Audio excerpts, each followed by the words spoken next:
our viewers to call in or text in any questions that you may have about your day-to-day problems that you may be facing regarding not only your religion but maybe your culture and the countries that you live in. Indeed, we are going through tough times, and our Islamic scholar Syed Muhammad Musawi takes time out during these evenings every week for our viewers to call in and share any comments or any questions that you may have, so that our Islamic scholar, inshallah, will try his utmost best to answer or clarify any issues or any misunderstandings or any answers for your questions. So do take these opportunities. Say now once again, welcome to Question Time on Islam. Thank you for joining us once again. Assalamu alaikum wa rahmatullahi wa barakatuh. Wa alaikum assalam wa rahmatullahi wa barakatuh. May Allah bless you and all our brothers and sisters.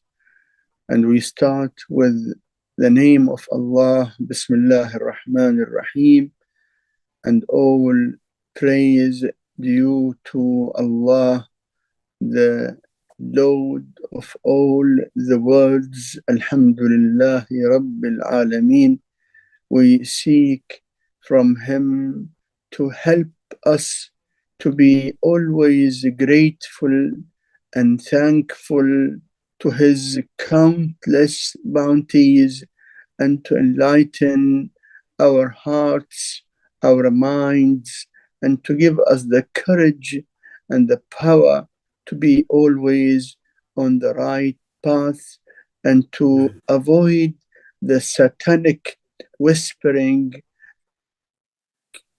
actions and satanic habits and customs, especially when we are living in multicultural societies where there are good people and there are bad people, and we always try to follow the most humble people. We are always trying to follow the prophets, all the prophets from Adam till the greatest and final and last prophet, Muhammad, peace and blessings be upon him and his holy progeny. And also after him, most importantly, the way of the prophets, we follow after the last and final and greatest prophet, we follow those divine leaders that the prophet himself ordered his ummah, who are the 12 infallible imams, who said that the imams, the leaders, the divine leaders after me will be 12, and we are following them because we want to remain following the prophet and all the previous prophets. We thank Allah for this greatest bounty that He made us know the right path of all the prophets, and made us know the right path for all Muslims after the Prophet of Islam.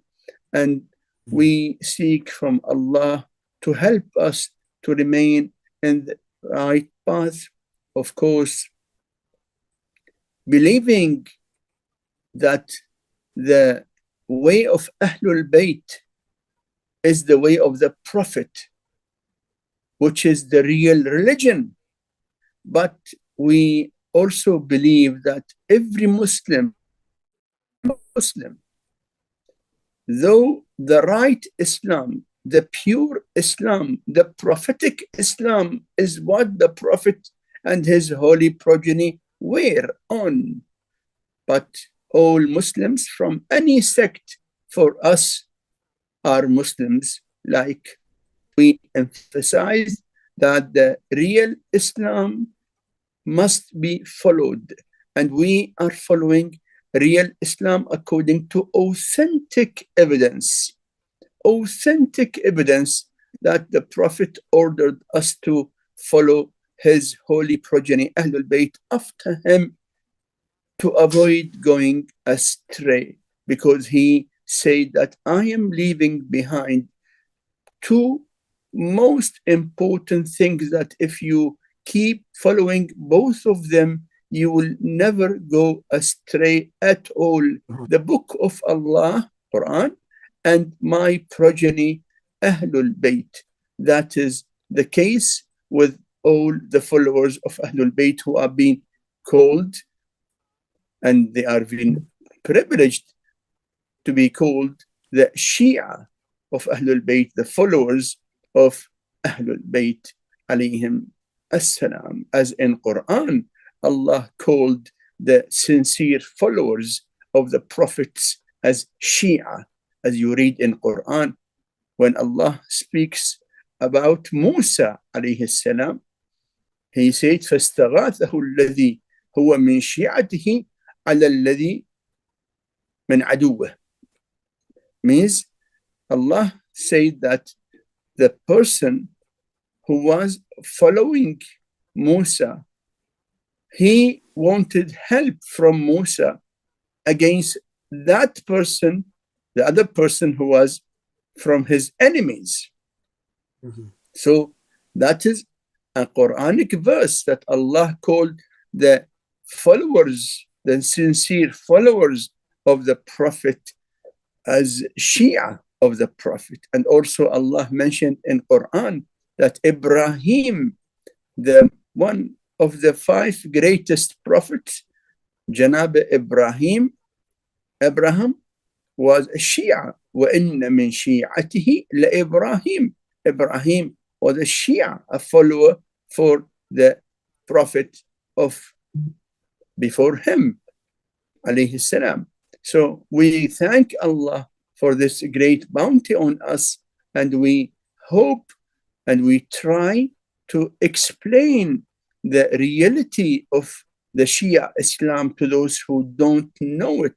The case is not claiming that we are something different only. No. It is not that we say that everyone should be like us, but we say that we are following the prophetic Islam, and we want other Muslims who are not following the same way of Shia to understand the facts, and then it is left to them to decide where to go, whom to follow. The matter with Shia Islam is matter of information.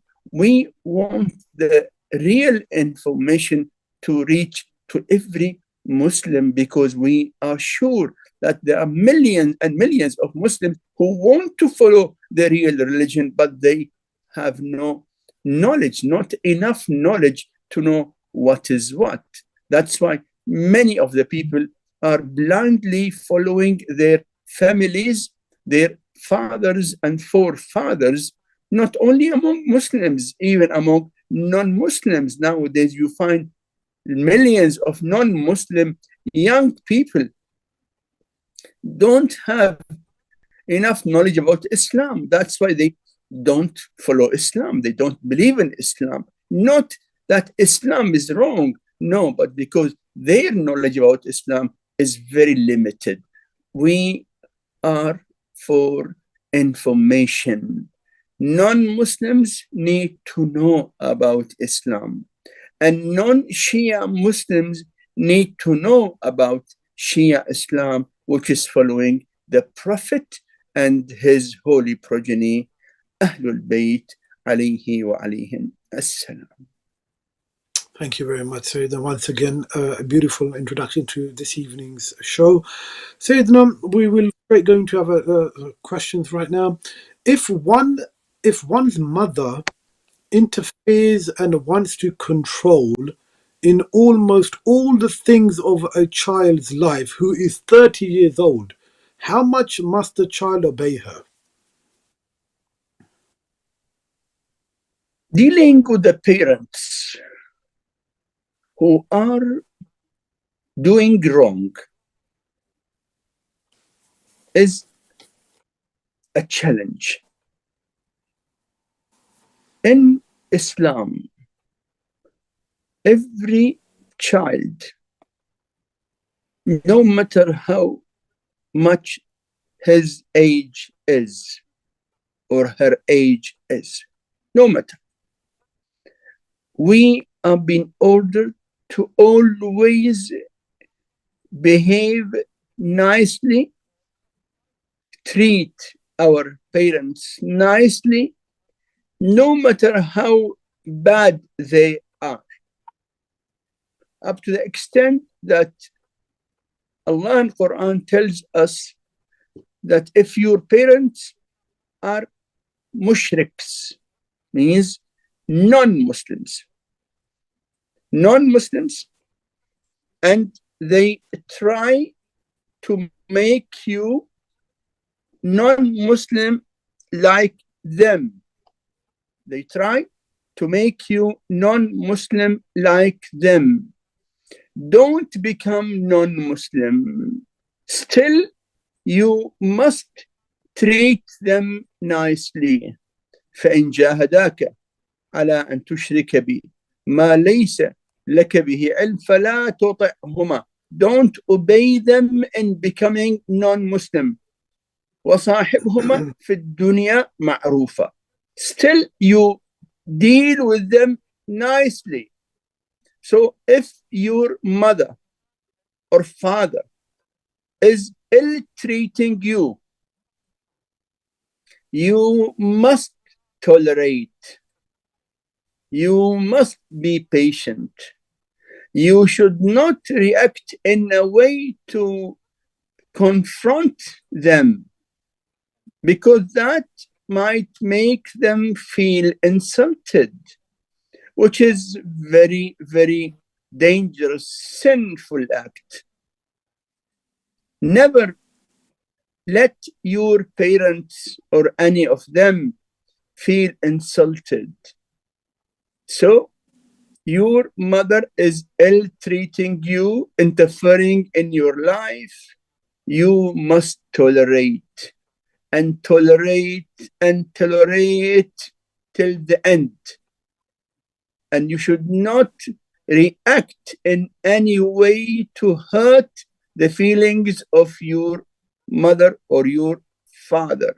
That is your responsibility as a person who submits to the will, a person who submits to the will of Allah subhanahu wa ta'ala. Thank you so much indeed, Sayyidina.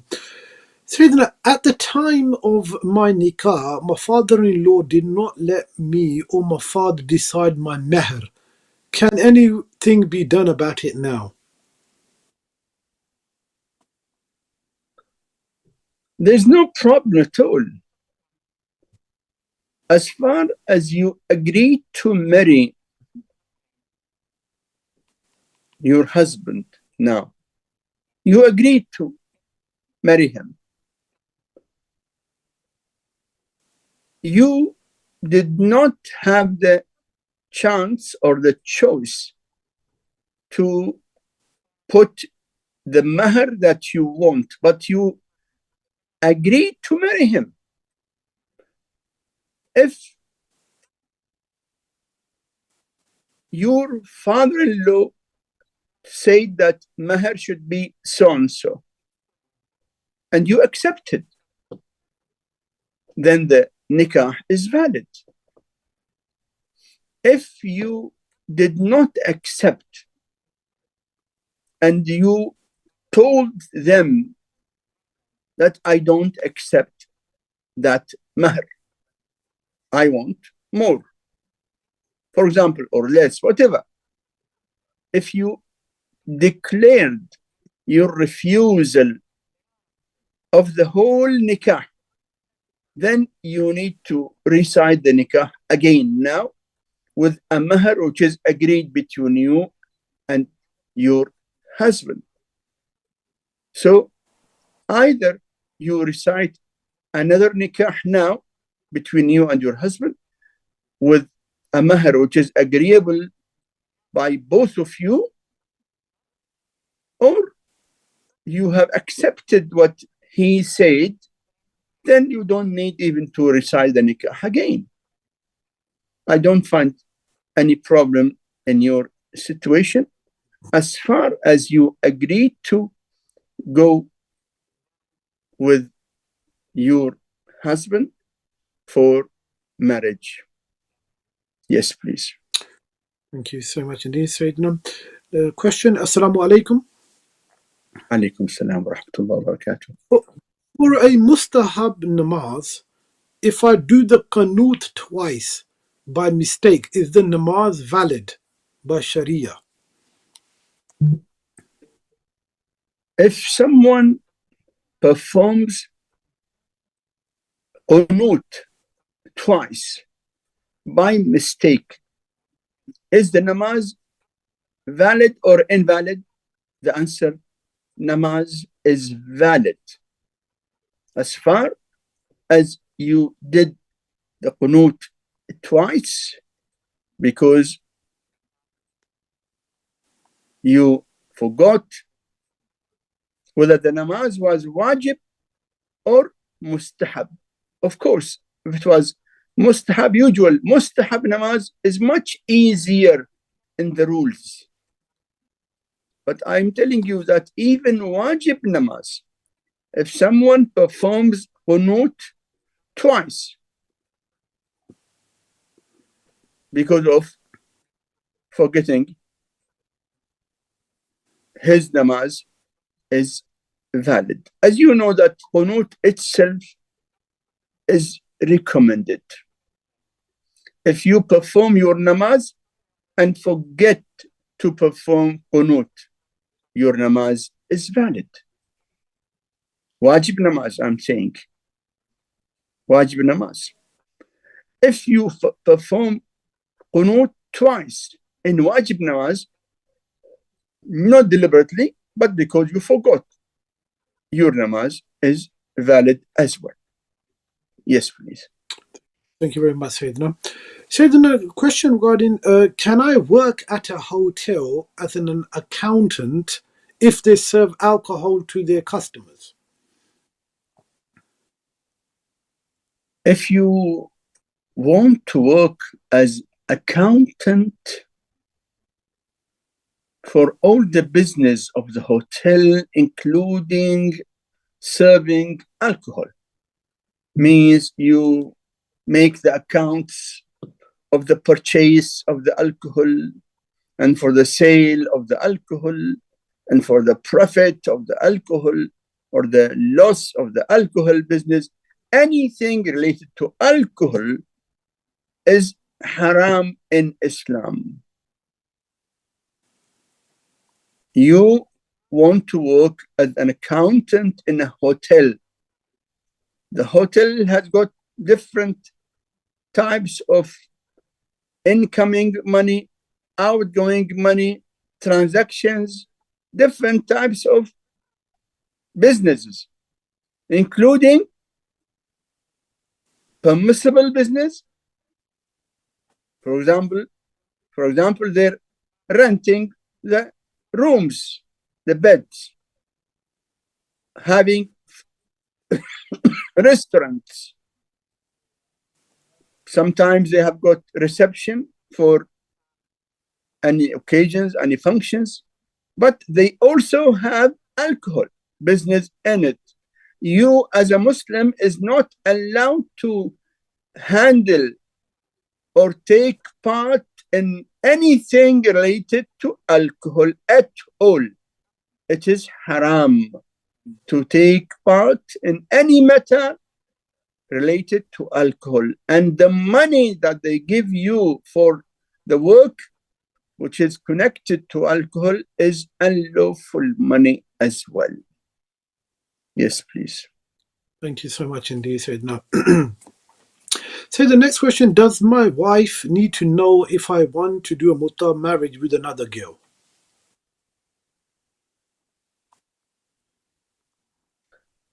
If you want to do muta marriage with a woman who is from Ahl Kitab. As you know, that non-Muslims are two types. We have got non-Muslims who are called Ahl Kitab, Ahlul Kitab. For example, the Christians and the Jews. A Muslim man is not allowed to do muta marriage with a Christian or a Jew woman before the permission and approval of his Muslim wife. His Muslim wife must approve him or allow him to do muta marriage with a Christian or Jew female. If you want to do muta marriage with a non-Muslim who is not Ahl Kitab,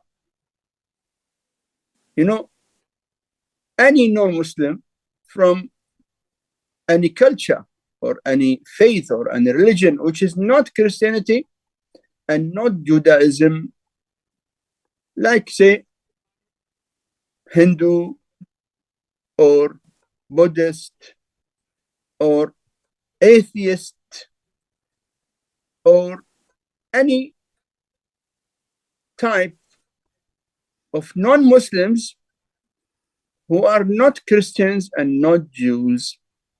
So it is not permissible at all for a Muslim to have any type of marriage, whether it is muta marriage or permanent marriage, with a non-Muslim female who is not from Ahl Kitab. So if the non-Muslim female is not from Ahl Kitab, there is no question of muta marriage at all with her. If the non-Muslim female was a Christian or Jew, then you must have the permission of your Muslim wife before going for muta marriage with her. Yes, please. Thank you very much, Sayyidina. Sayyidina, if Allah knows that what I am asking for is not good for me, why can't He change that bad outcome and give that thing to me, since He has power to do anything? No doubt Allah has got all powers to do whatever He wants, not what you want, not what we want. Because Allah knows when He created the system in the whole universe, He created the system on His knowledge and wisdom and mercy and justice. Allah created the whole universe according to the systems of justice and fairness and goodness. When Allah knows that what you want from Him will be harmful for you, Allah will not change the whole system of the universe to make you fulfill your desires or what you want against the whole system. Allah created the whole universe according to discipline. 1 + 1 is 2. Allah will not make 1 + 1 5 because of you.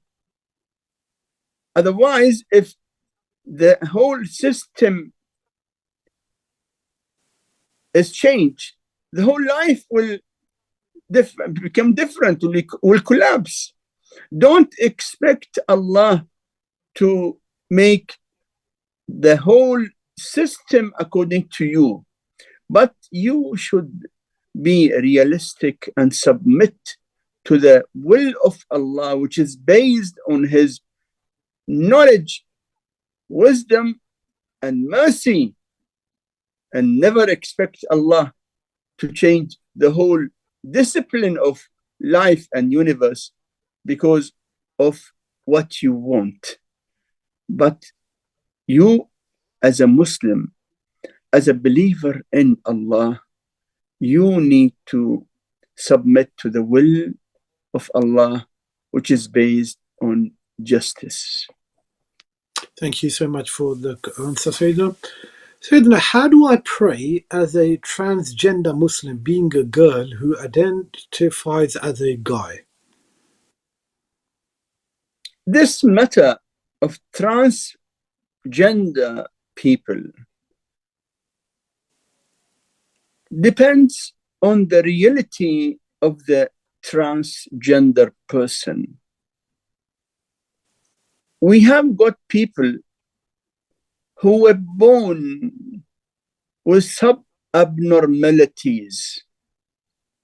They look like a gender from outside, but they have got within their own bodies evidence that they belong to the other gender.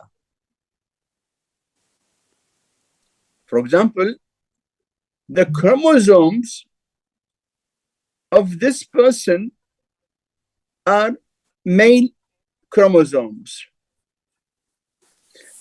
The person was born like female, but when the medical exams are done on the person, they find that his chromosomes are not female. The person looks like a female, but in the chromosomes, it shows that this human being is a male. Looking like females is something abnormal. The person has got also within the body many evidence, that this person is a female. So when this person becomes full female or full male, according to the chromosomes, according to his chromosomes, as you know, XX and XY. So the female is XX and the male is XY. If the doctors make the abnormality away, either by operation or hormones or medications or whatsoever, and bring out the reality of this human being as either male or female according to the chromosomes, and the person becomes fully belonging to the gender of his chromosomes, then you became a male because of your chromosomes, then you are a male now.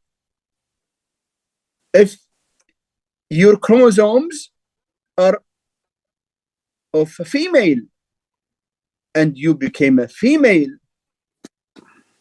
despite being looked at before that as a male, but now you are a female according to your reality, then you are a female. So your namaz will be according to your real gender. Yes, please. Thank you so much indeed, Sayyidina.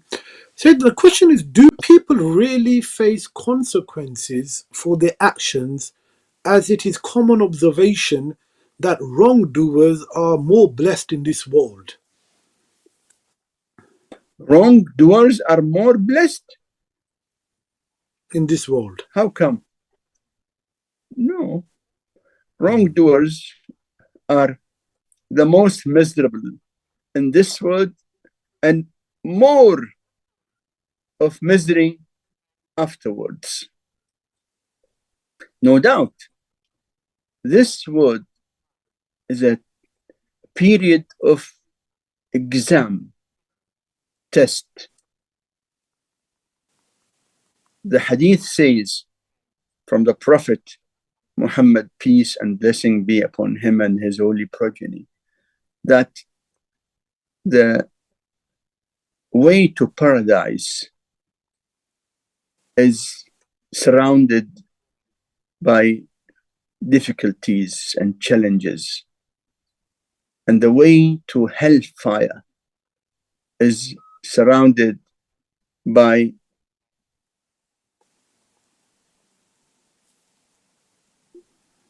desires and nice things. We say that when we try to be good persons and reach to the happiness, we have to tolerate the tests and exams, and we have to face the challenges.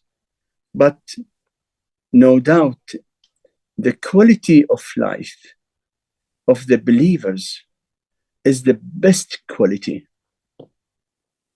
Allah says in Quran, من عمل صالحا من ذكر أو أنثى وهو مؤمن, anyone who does good, whether male or female, with real faith, فلنحيينه حياة طيبة, we will make his life a blessed life. So the real peaceful and happy and successful and pleasant life is only for those who really believe in the truth from Allah, the Prophet, and Ahlebait, and those who apply what Allah and the Prophet and Ahlebait ordered them to do. It is very wrong to think that wrongdoers are happy in this life. They try to show, but you have seen millions of them, despite of all their wrongdoing and running after their desires and lust and doing injustice on others, they end up with miserable life. Many of them commit suicide. Where is the happiness? You don't find a believer who commits suicide in general, because a believer usually enjoys peace of mind. But those who don't have enough faith in Allah, they suffer and suffer and suffer. So the way to the pleasant, successful, happy life is only one way: to be with Allah. Because Allah said, أَلَا بِذِكْرِ اللَّهِ تَطْمَئِنُّ الْقُلُوبِ. There is no way to gain peace of mind but only by remembering Allah subhanahu wa ta'ala. Thank you very much indeed, Sayyidina. Sayyidina, moving on.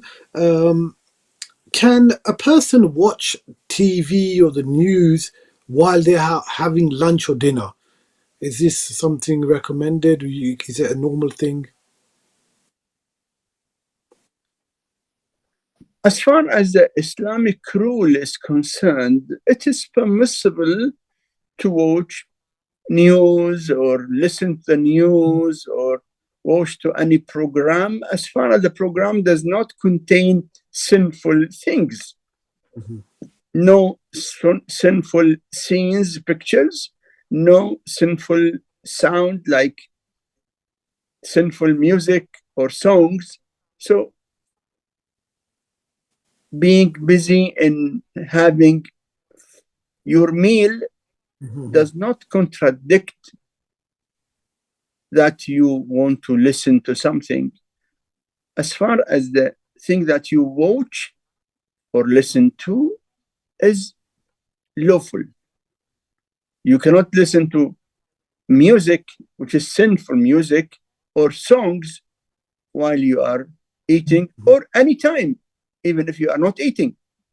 Say some are driving, people are driving and then listening to the radio. If the radio is giving you a sound of songs. That is sinful act, whether you are eating or not eating. There is something which some doctors say, that when you are eating, it is good to focus on your meal. Say some people while eating, they watch football match. And when they watch football match, sometimes they are excited or worried. So that can harm their health, which we should avoid, because Islam does not want us to harm our health. It is not good for us to eat and just remain silent. We have got hadith, أكلا وحمدا لا أكلا وصمتا. When you eat, don't eat and keep mum silent. No, eat and thank Allah. And if you are sitting and eating with persons, I mean with your family members, don't eat silently. We have got in the narrations that while eating, talk about any matter, even the price of the market. Okay? When you are sitting with people, if you are alone, keep on saying Alhamdulillah, thanking Allah. If you are with people, add to thanking of Allah any talk, which is lawful talk. Don't eat with complete silence.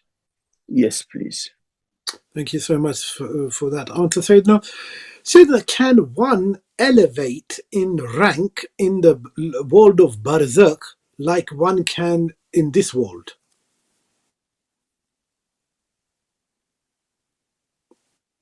Can you please repeat the question again? Can one elevate in rank? One's station or status can go up in the Barzakh world like the person can do in this world? Yes, of course. In fact, the state of Barzakh is a state where many believers get lot of benefits from the good deeds that they left.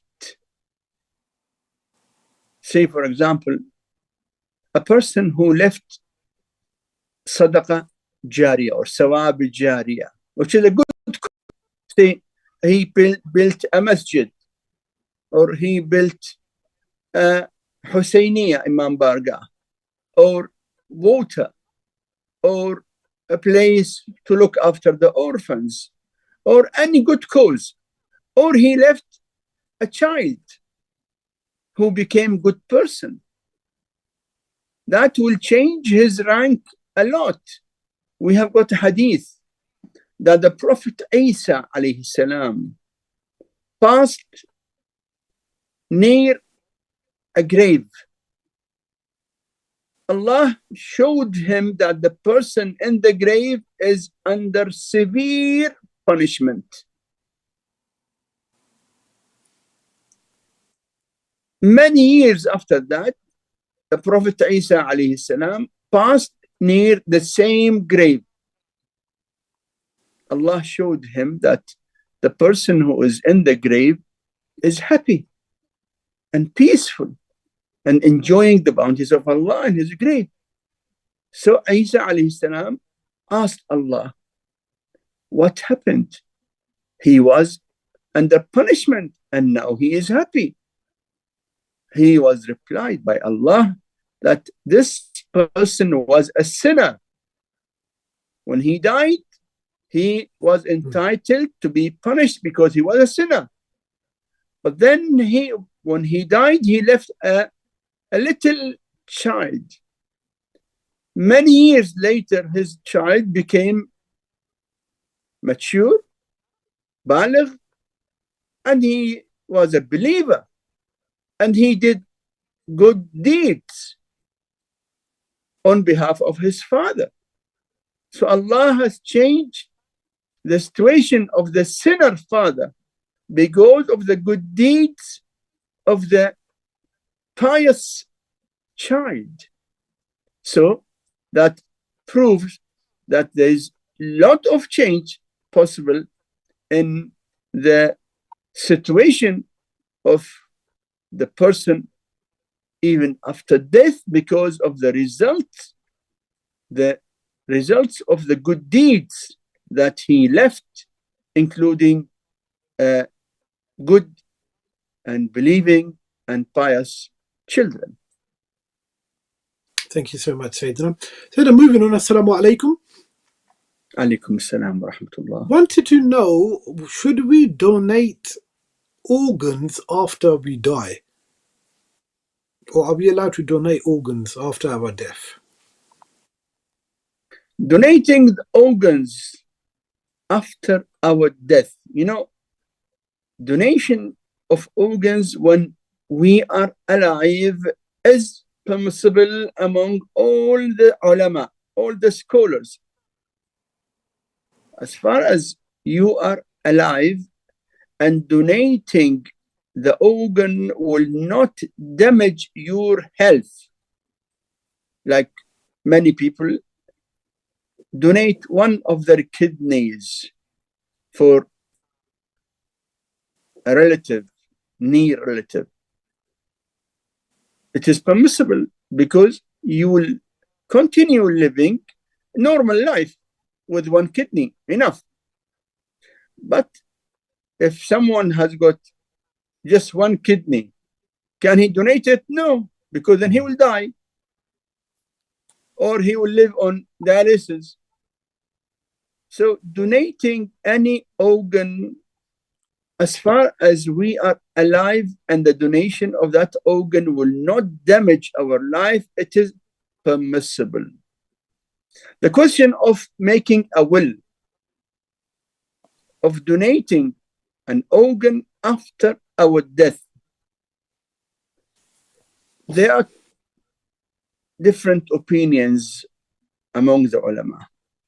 Some maraja of taqleed say it is permissible. Some of the maraja say it is not permissible, but only to save life of a person. So the result is this, that if you donate to save somebody's life, then it is permissible. This is the outcome of this matter. Thank you so much indeed, Sayyidina. Sayyidina, Umrah Tamattu and Umrah Mufrida, please explain what is the difference and what niyat I need to do when I go on Umrah. Umrah Tamattu and Umrah Mufrada. Umrah Mufrada is the Umrah alone. Mufrada means single. Only Umrah. What is people doing? People are doing nowadays, always in fact, when we say Umrah Mufrada, means it can be performed any time during the year. It is, of course, recommended and more recommended in the month of Rajab. We call it Rajabiyya. It is Umrah Mufrada. It is performed just as Umrah. But Umrah Tamattu is the first stage of Hajj. When you go for Hajj, the Hajj is formed from two steps. The first step is called Umrah Tamattu. And the next step is called Hajj Tamattu'. So Umrah Mufrada is just Umrah. But Umrah Tamattu' cannot be performed as only Umrah Tamattu'. You must wait till perform Hajj after it. Umrah Tamattu' cannot be performed in Rajab or in Sha'ban, because Allah said, Al-Hajju Ashhurun Ma'lumat. You can perform Umrah Tamattu' only in the 3 months of Hajj, which are Shawwal, Dhul Qa'd, Dhul Hajjah. No one can perform Umrah Tamattu' without Hajj. And Hajj has got its own time. While Umrah Mufrada can be performed anytime. Simply, Umrah Mufrada steps are very simple. Of course, Umrah Tamattu' also very simple, but I'll tell you shortly for those who go for Umrah. Umrah has got very simple steps. Number one, performing Ihram, wearing the Ihram with the intention of Ihram of Umrah Mufrada from one of the places which are called Miqat, designated places, depending from where you come. If you are going to Umrah from Medina, usually many people go to Medina for ziyarat of the Prophet and Ahlebait, peace and blessing be upon him and them. And from Medina, they wear ihram and go to Mecca. Your ihram place is called Masjid Al-Shajara. Masjid Al-Shajara. If you go from Jeddah to the Umrah to Mecca, your ihram place will be Juhfa. So depending from where you are going or heading to Umrah. From Miqat, we wear the ihram and do the niyat of Umrah Mufrada, and we must say, Labbaik Allahumma Labbaik, Labbaik la sharika laka Labbaik, Inna al-hamda wal ni'mata laka wal mulk, La sharika laka Labbaik. So ihram from the Miqat, designated place. Then we go to Mecca, we do tawaf around the Kaaba, which we call it tawaf of Umrah Mufrada. This is number 2. Number 3, after 7 rounds of tawaf around the Kaaba, we perform 2 rak'at of namaz, which is called namaz tawaf of Umrah Mufrada, which should be behind Maqam Ibrahim, a small tomb there, which is well known. It should be behind it. That's number 3. After that, we go to Sa'i between Safa and Marwa, walking between Safa and Marwa, 7 rounds. 1 from Safa to Marwa, then back from Marwa to Safa, number 2, then again from Safa to Marwa, number 3, then back from Marwa to Safa, number 4, then again from Safa to Marwa. 7 times. We start from Safa, and the 7th, the last round, ends at Marwa. This is number 4. Then after that, we do what is called taqsir, means shortening anything from our hair, anything, any part of our hair. You do it yourself, or someone who is not in ihram. When we do taqsir, cutting any part from your hair, then Umrah Mufrada is over. Remains only Tawaf and Nisa, which is must. Going Tawaf for Tawaf again around the Kaaba 7 rounds, and performing 2 rak'at namaz of Namaz Tawaf and Nisa. This is all the acts of Umrah Mufrada, it won't take more than 2 or 3 hours.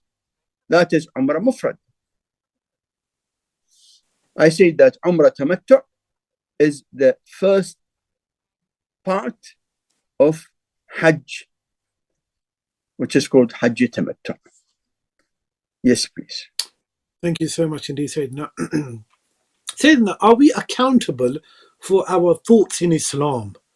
Because sometimes we get waswasa from shaitan. Are we accountable about our thoughts? It is not always. Sayyidina, if I may just stop, we have a caller coming in. I do apologize, Sayyidina. We'll take this call if you don't mind, Sayyidina. Assalamu alaikum. Yeah, please, brother, go ahead. Moulana is listening. Okay. My question is that if we are attending a party and the alcohol is serving in that party, and there are different foods and different drinks, can we attend that party, or it is we should not attend that party because there is alcohol is serving there? My question is only this: can we attend this or not? We can drink the other drinks there is available. Is it we can attend that party? That's my question. Thank you so much, brother. Thank you very much. Thank you, brother.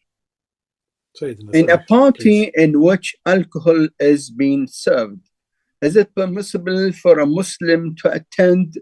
The answer is this. In general, Muslims should not encourage sinful acts. I mean, if you're attending the party, encourages people to serve alcohol and make them think that it is normal to serve alcohol, then don't do that. Don't encourage wrong.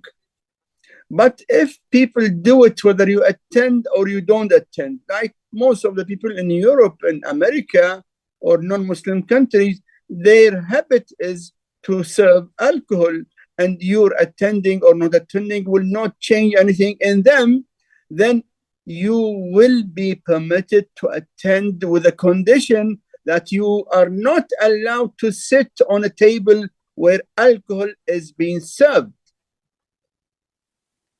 You must avoid sitting on a table where alcohol is being served.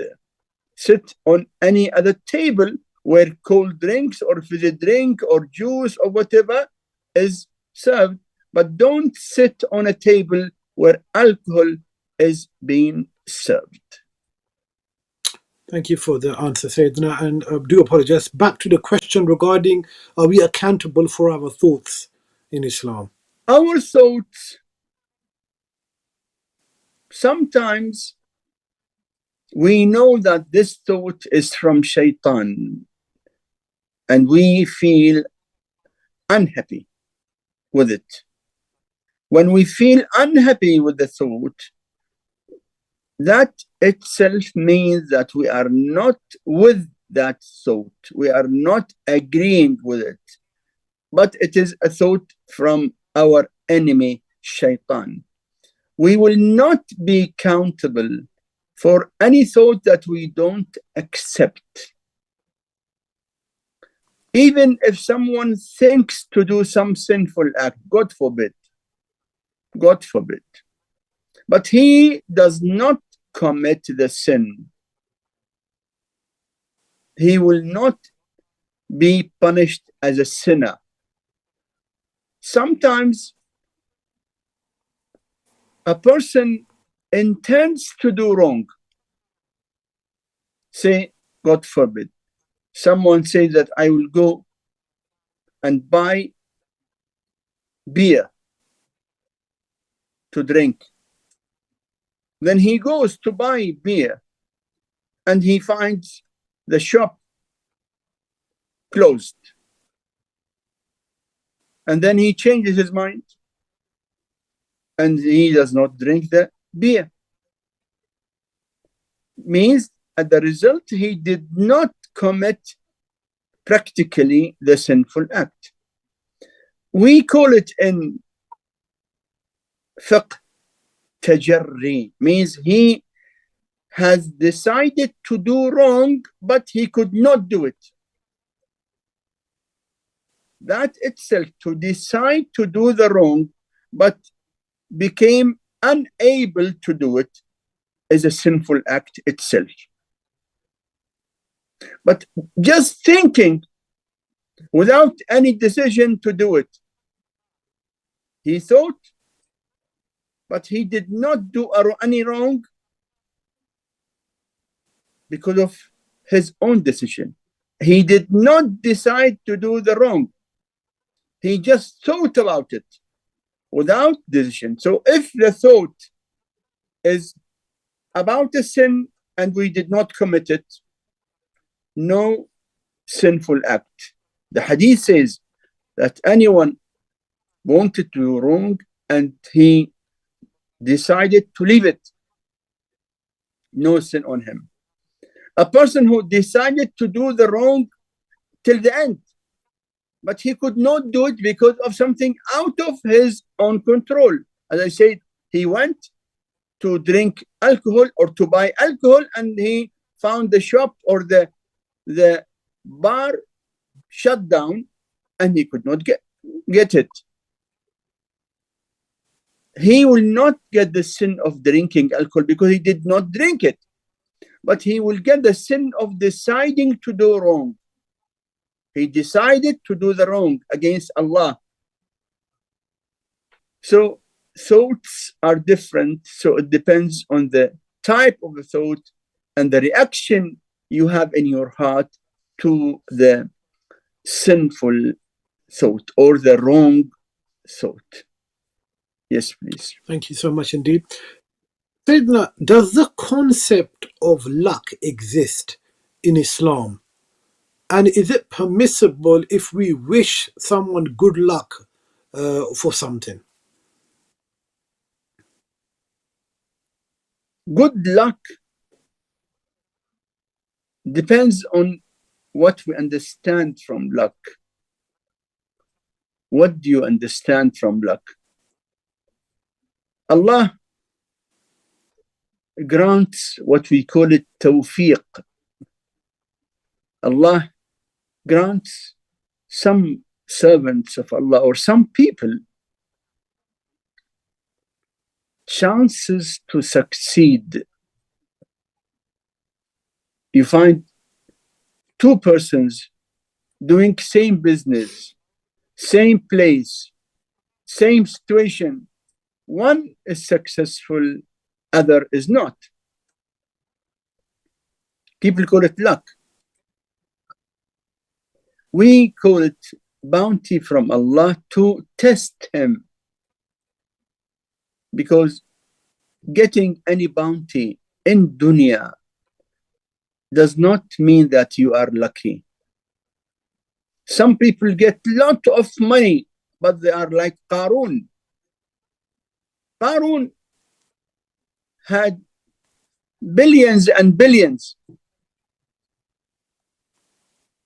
The people who have less knowledge and less iman called Qarun إنه لذو حظ عظيم, means Qarun has a great luck. The people with knowledge told them no.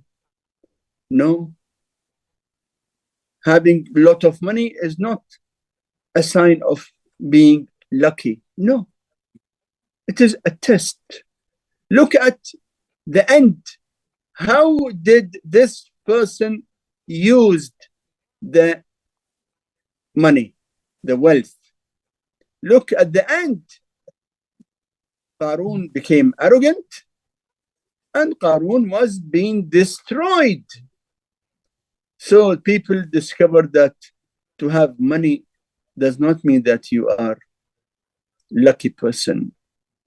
Life is full of examples of people who got power, money, but they end up with most miserable end. in our own life. We saw Saddam of Iraq, who had billions and billions, and a lot of people called him lucky person because he came from zero. But in fact, he was not lucky. Allah tested him, and then he came out to become a criminal who killed thousands of innocent people.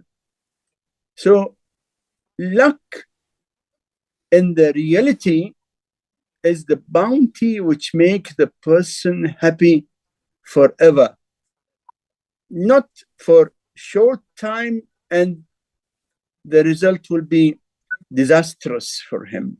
That is not luck. The Amir al-Mu'minin Ali alayhi salam, he was told about Muawiyah and how Muawiyah became a big king. Amir al-Mu'minin said, تلك النكراء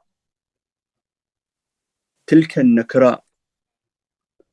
What Muawiyah had was not intellect. It was the mockery and tricks and mischief. He got dunya, government, money, but his end will be disastrous. That is not luck. Luck in the real sense is what makes you happy forever, not happy for short time and miserable for very long time. Yes, please. Thank you so much indeed, Sayyidina, for the clarification. Sayyidina, why did Lady Fatima Zahra Salamullah alayha claim for the Fadak property when she was not a worldly person? No doubt Fatima alayhi salam was never worldly person, and all the infallible Ahlul Bayt, but Fadak was her right. She was spending from the income of Fadak on the poor. And those who confiscated Fadak, they knew that Fatima did not use Fadak for her personal needs. No, Fadak was being always spent on the poor and needy. They wanted to make Fatima helpless and run. I mean, the people who used to get the income of Fadak, they wanted, the people of Saqifa wanted people to run away, to go away from Ahlul Bayt, because Ahlul Bayt will remain without power when they cannot even help the poor. So they took Fadak to keep Fatima alayhi salam and Amir al-Mu'mineen and the children of Fatima helpless. Amir al-Mu'mineen and Fatima and all the infallible Imams, they always spend the money for charity, for the good cause, for helping the needy and poor. And those who took the right of Fatima, they had their plan against Fatima and against Ahlul Bayt, to keep Ahlul Bayt aside and claim that they are the people of Saqifa. They are the leaders of the community. Allah is the best who judges. Of course, when Amir al-Mu'minin became the head of the state, he did not take back Fadak from the wrongdoers. He said both the oppressor and the oppressed have gone to Allah, and Allah will give everyone his result. Yes, please. Thank you, Sayyidina. Sayyidina, I missed fasts for some months during my youth. and then I have become sick and therefore not been able to make up those missed fasts. What if I am never able to do those qaza fasts? What can I do instead? Missing fast deliberately when you were able to fast, that period when you deliberately missed fast, you must, beside qaza, you must pay kafara, which is feeding 60 persons per every missed fast day. Every day you need to pay kafara, feeding 60 poor believers. You should calculate and see how many days you missed fasting deliberately.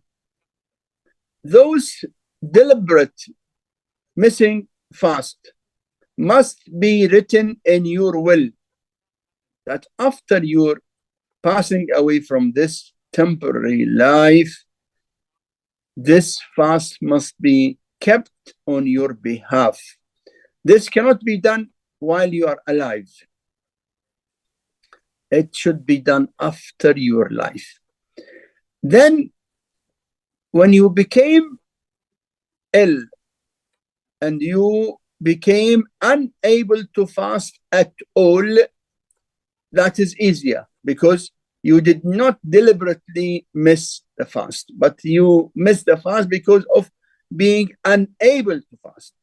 In that period of being unable to fast and unable to keep qaza, you need to feed for every day one poor believer. We call it fidya. Fidya means feeding one poor person per day. That is only for those who cannot fast and cannot keep qaza of fast as well for life. So 2 periods. The days that you missed when you were able to fast, you must pay kafara. Kafara, feeding 60 persons per day. And you must write it down that after your life, it should be kept as qaza on your behalf. Yes, please. Thank you so much indeed, Sayyidina. So finally, I understand that it is recommended to recite Ayatul Kursi daily, but is it only the verse 255 or including the 2 verses that follow it? There is 2 opinions among the ulama in this matter of Ayatul Kursi. No doubt, Ayatul Kursi is one of the greatest verses in Quran.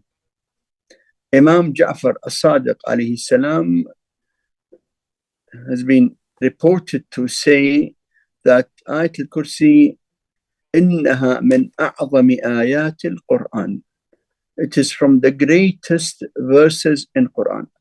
But you know, the greatest verse in Quran is Bismillah ar-Rahman ar-Rahim.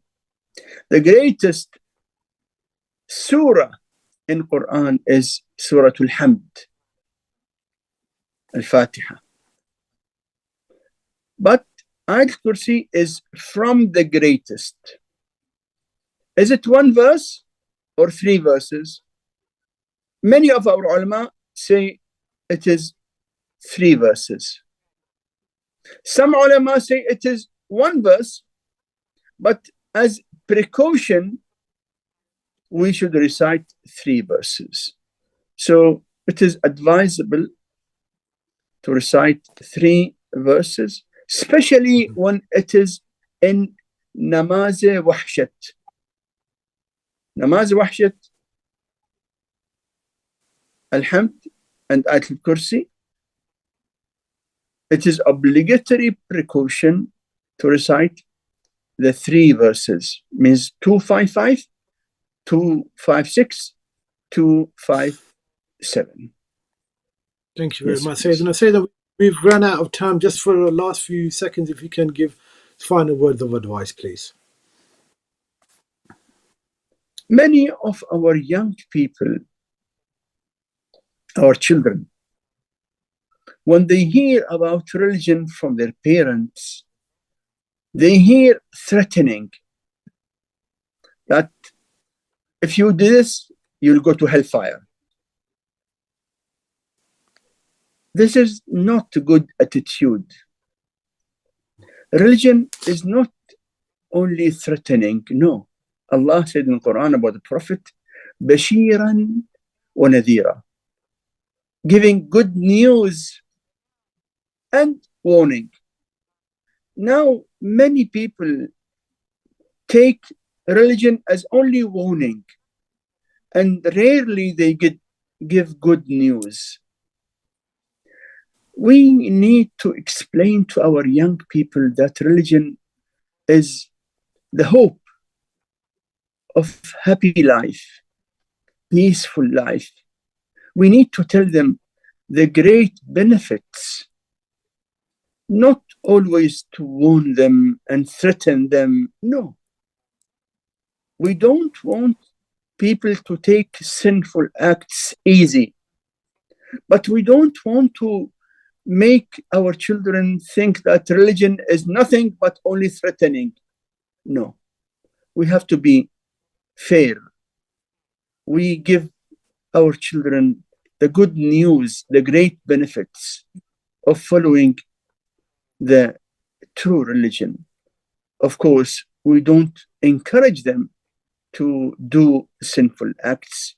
We need to keep balance, inshallah. Thank you very much indeed. Muhammad wa ali Muhammad wa ajil farajahum. Very much indeed, Sayyidina. And dear viewers, thank you for joining us this evening. Keep our Islamic scholar, myself, and all